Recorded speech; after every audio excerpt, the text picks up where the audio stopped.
في الجزء اللي فات من حكاية تشو، شفنا تشو لما صدم الجميع. المدرسين والطلاب ما كانوش مصدقين انه قادر يتحكم في الشياطين، لا وكمان قرر يواجه اقوى شيطان هناك. تشو بقى هيعمل ايه بعد كده؟ ده بقى اللي هنعرفه دلوقتي يا صديق الملك. بس يا ريت الاول تذكر الله وتصلي على النبي. اللهم صل وسلم وبارك على سيدنا محمد وعلى آله وصحبه اجمعين. وارزع بقى اللايك الجميل بتاعك، ويلا بينا نكمل يا صديقي. بنشوف الطباخ بيقدم لهم الاكل، فبيحس التلاميذ ان الاكل ريحته وحشه جدا، ولكن ده على عكس المرضى الاشباح واللي الاكل بيعجبهم قوي. لا ده بيطلبوا كذا مره، وساعتها بقى بيقرر واحد من التلاميذ يدوقه فبيتقرف من طعمه قوي، وساعتها بقى بيقول ايه الاكل المقرف ده. بس لو نفتكر الشبح العجوزه قالت ايه، حذرت بطلنا تشو انه ما يقولش خالص على الاكل انه وحش. وهنا بقى زميله اللي قال على الاكل انه وحش بيهجم عليه الطباخ بالمعلقه وبيقول له انت ازاي تقول على الاكل اللي انا بعمله وحش، وساعتها بقى بيضربه ضربه بتخلص عليه. بعد كده بقى بيروح الطباخ علشان يوصل الاكل للممرضه الرئيسيه، وبيطلب من الكل يخلص اكله خلال نص ساعه. بس ساعتها بقى التلاميذ ما بيكونوش عارفين ياكلوا ازاي، وفي نفس الوقت يا عيني هم جعانين بس برضه مش عارفين ياكلوا ايه في مكان زي ده حتى الميه مش لاقيينها، وكمان لسه قدامهم 3 ايام، فاكيد هيجوعوا وهيعطشوا. بس بعد كده بقى وفجأة بيشموا ريحة حلوة لحم البقر، وساعتها بقى بيتفاجئ الكل ان تشو بياكل اكل حلو، فهو بيغضب ليه وان ازاي تشو هو الوحيد اللي معاه اكل زي ده. وساعتها بقى بيقول لتشو انت جبت الاكل ده منين؟ فبيقول له تشو وانت مالك؟ فطبعا الكلام ده ما بيعجبش ليه، وبيطلب من واحد صاحبهم يروح ياخد الاكل من تشو، ولكن بيقول له ان هم دلوقتي بيهتموا بالمرضى الاشباح وما ينفعش يبعدوا عنهم. فبيقول له ليه؟ ما تقلقش انا ليا طريقتي هقدر اتعامل معاهم كويس، والشبح العجوزه اللي جنب تشو خدها بعيد وخلص عليها وانا هتصرف. بعد كده بقى بيستأذن للمريض الشبح اللي بيهتم بيه وبيديله فلوس علشان يوافق، وبيقول لتشو انا حذرتك تحذيرين، الاول قلت لك هات طبق الرز وانت مرضتش، فانا بقى هاخده ووريني كده هتعمل لي ايه. فبيقول له تشو طب والتحذير التاني؟ فبيرد ليه وبيقول له التاني بقى ان الشبح العجوزه اللي جنبك دي تخصني انا. فبيرد تشو بيقول له طيب اسالها لو عايزه تيجي معاك. في اللحظه دي بقى ليه بيفتكر انه لما يزعق للشبح العجوز هتمشي معاه، وقال يعني هتسمع كلامه زي ما بتسمع لتشو. وساعتها بقى بيقول لها انت ملكي دلوقتي ولازم تسمعي كلامي، ولكن العجوزه الشبح بتغضب وبتقول له سمعني بتقول ايه. هنا بقى بيخاف صاحب ليه وبيقول له انت متاكد ان الشبح دي ضعيفه؟ دي مخيفه جدا. فبيرد ليه وبيقول له ما تقلقش طالما الشبح العجوزه دي بتخاف من واحد زي تشو يبقى اكيد ضعيفه جدا يا ابني، هنقدر نمشيها ومش هتقدر تستغلنا ابدا. وهنا بقى صاحب ليه بيقول للشبح العجوزه احنا اسوأ من تشو، يعني لو ما سمعتيش كلامنا هنخلص عليكي. فعلى طول بتهجم الشبح العجوزه عليه، وساعتها بقى بيفتكر صاحب ليه ان ما حصلوش اي حاجه، ولكن الصدمه بقى ان الشبح العجوزه بتكون شالت قلبه من جسمه، فبيطلع يجري من حلاوة الروح. وساعتها بقى بيقول ان الشبح العجوزة قوية جدا، ولكن الشبح العجوزة بتخلص عليه خالص. بعد كده بقى بتروح لليه وبتقول له جه الدور عليك دلوقتي. فبيخاف ليه وبيقول انا عندي استعداد ادفع لك الفلوس اللي انت عايزاها بس سيبيني، ولكن الشبح العجوزة بتهجم عليه فبيخاف ليه وبيعملها على نفسه. بعد كده بقى بيعدي نص ساعة على العشاء، وساعتها بقى بيستغربوا ان الطباخ مرجعش. وهنا بقى تشو بيطمن وبيقول جه الوقت بقى علشان نشتغل. بعد كده بقى بيمسك المطرقة بتاعته وبيقرب على المرضى الاشباح، وشكل كده اللي حطه في الاكل كان منوم ونيم الاشباح علشان يخلص عليهم. وقتها بقى جيم بتقول له انت رايح فين؟ خلي بالك لا تصحي الشبح، ولكن بضربه واحده بس بمطرقه تشو بيخلص على الشبح، وبيفضل يخلص على المرضى الاشباح واحد ورا التاني. وساعتها بقى بيتفاجئ الكل ان ازاي تشو معاه مطرقه، وفي نفس الوقت المذيعه تانجو والمدير ديكان والكل بيكونوا مصدومين وبيقولوا اكيد تشو ده مجنون. بعد كده بقى وفي اللحظة دي المدير دي كان بيقول واضح ان تشو انتقل من دخول السجن للصيدلية وخطط لكل ده كويس جدا. فهو بيقول الشيطان الاسطوري واضح كده ان كل اللي خمنته طلع صح، تشو كان عايز يدمر كل الاشباح اللي هنا، ودي حاجة محدش قدر يعملها قبل كده خالص. بعد كده بقى بنرجع لتشو واللي بيخلص على اخر مريض شبح، وساعتها بقى بيبلغوه انه قتل المرضى الاشباح كلهم وخد لقب قاتل الاشباح. بعد كده بقى بياخد تشو مهارة التشتت كمكافأة، ودي بقى هتساعده يكتشف العالم الرئيسي للأشباح. بعد كده بقى وفي الوقت ده تشو بيتفاجئ وبيقول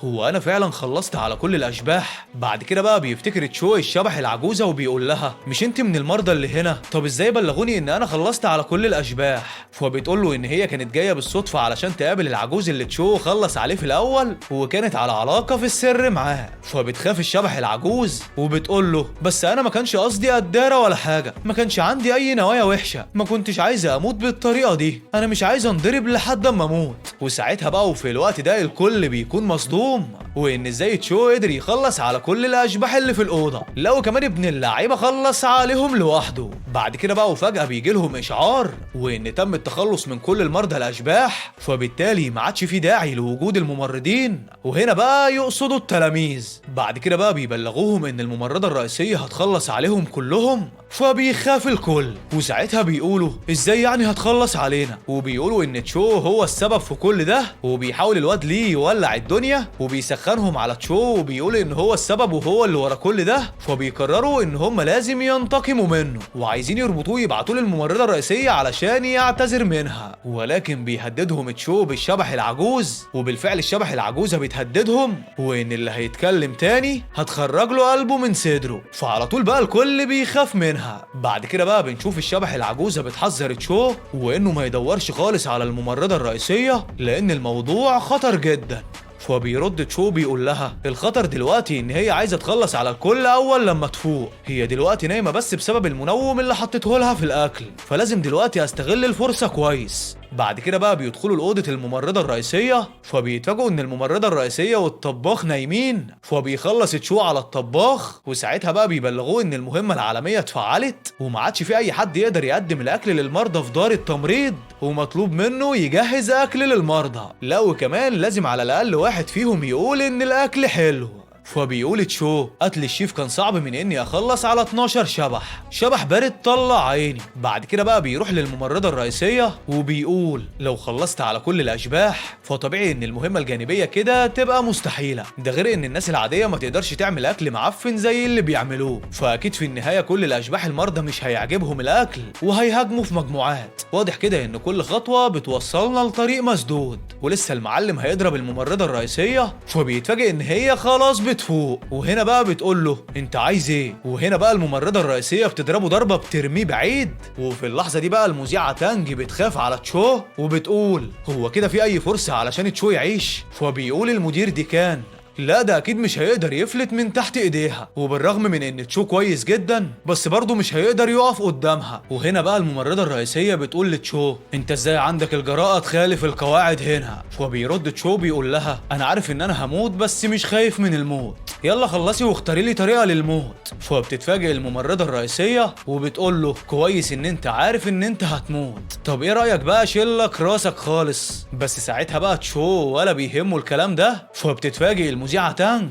مستغربة ان ازاي تشو مش همه الكلام ده، فبيقول لها المدير ديكان واضح ان عقل الشاب ده قوي جدا وقلبه ميت خالص. بعد كده بقى النظام بيبلغ تشو انه تمرد ورفض طريقة الموت اللي اقترحتها الممرضة الرئيسية، وساعتها بقى بياخد قاذف اللهب وبيحرق الممرضة الرئيسية، وساعتها بقى بينصدم الكل وان ازاي تشو جاب قاذف اللهب ده، لان المفروض انه ما يظهرش الا في عالم الاشباح. لا ومش بس كده، ده كمان تشو بيقرر يضربها بالمطرقة، ولكن بيتفاجئ ان هي لسه عايشة وبتمسك ايده وبتقول له انت فاكر ان النار تقدر تحرقني؟ القواعد بس هي اللي تقدر تخلص عليا. بعد كده بقى بتمسكه من رقبته وبتقول له انا هشيلك راسك خالص. بس الصدمه بقى ان الممرضه الرئيسيه بتتفاجئ ان الشبح العجوزه بتساعد تشو وبتضربها وبتوقعها. وقتها بقى تشو بيفضل يضرب في الممرضه بالمطرقه لحد ما بيخلص عليها خالص، وبعد كده بقى بيشكرها تشو. وساعتها بقى الشبح العجوزه بتقول له انا مش انقذتك بس انا ما انقذتش نفسي، ولو عرفت ان انا بشتغل عندك مش هتسيبني. وساعتها بقى وفي الوقت ده الكل بيتصدم لان دي اول مرة شبح يساعد انسان. وساعتها بقى المدير بيسقف لتشو وبيقول التجربة اللي عملها تشو كويسة جدا وممكن استخدامها كمواد تعليمية. بعد كده بقى وفي نفس الوقت الشيطان الأسطوري بيقول العلاقة المعقدة ما بين تشو والشبح نادرة جدا، أنا هبلغ تحالف مواجهة الأشباح. وبعد ما تشو خلص على الممرضة الرئيسية بيلاقي كتاب اسمه مقدمة عن مصحة الملك، فبيفهم تشو إن المكان ده كان مصحة للملك والمقر الرئيسي موجود في العالم الرئيسي للأشباح، ومش ممكن يروح لهناك إلا لما يبقى مواجه للأشباح. وأظن يعني مفيش أكتر من كده حاجة تاني يعملها. والسبب ورا إن المكان ده بقى سجن مسكون هو إنه تم غزو مصحة الملك، والهدف الرئيسي لمؤسسة الأشباح الضخمة هو المخرج. بعد كده بقى بتقول له الشبح العجوزة هم عايزين ياخدوا دار رعاية الملك الحقيقية كلها، والقائد بتاعهم قوي جدا، ولو عرف ان انت اللي خلصت على الممرضة الرئيسية ودمرت المكان مش هيسيبك تمشي، فأحسن لك ما تدخلش العالم الرئيسي للأشباح. بعد كده بقى بيلاقي تشو الشراب ريحته وحشة جدا، واللي مجرد ما بيلبسه على راسه بيلاقي ليه تأثيرات غير متوقعة خالص. بعد كده بقى بيبلغوه انه خلص على كل الموظفين والمرضى فالمصحة هتختفي خلال يومين. فبيقول تشو طب والأنثى الشبح اللي بتساعد الطباخ؟ وهنا بقى بيتفاجئ الكل وبيقولوا هو تشو قدر يخلص على كل دول ويطهر عالم الأشباح؟ ازاي ده بس ممكن يحصل؟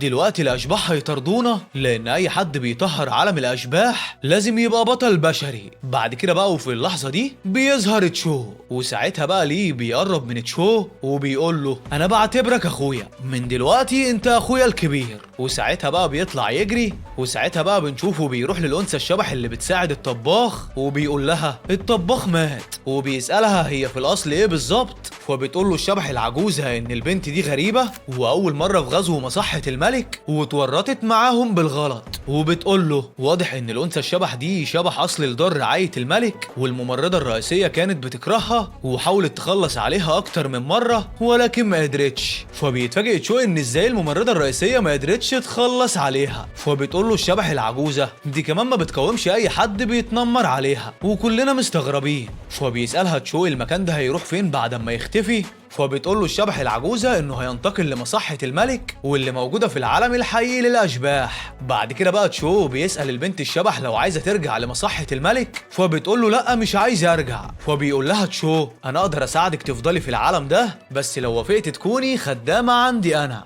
بس انا اوعدك اني مش هاذيكي خالص. فبتوافق البنت. بعد كده بقى بيطلب منها تشو تديله مصيرها للابد.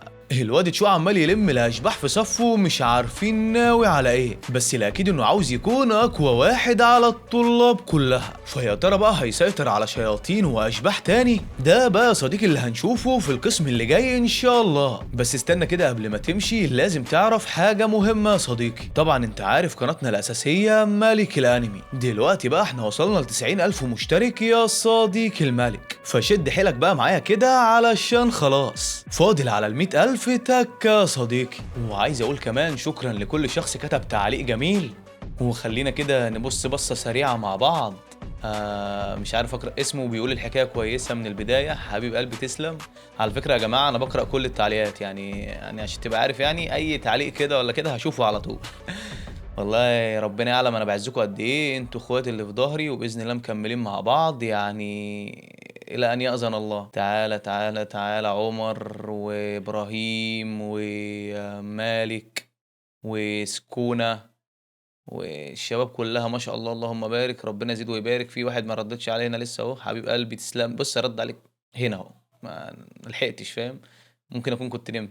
القناه الاساسيه بتاعتنا ملك الانمي طبعا يا جدعان، احنا تبعنا ملك الانمي ورعد الانمي ومملكه الانمي، تمام. وبرضك يا جماعه يعني ما تنساش حاجه مهمه جدا، ان انت تتفاعل مع المنتدى.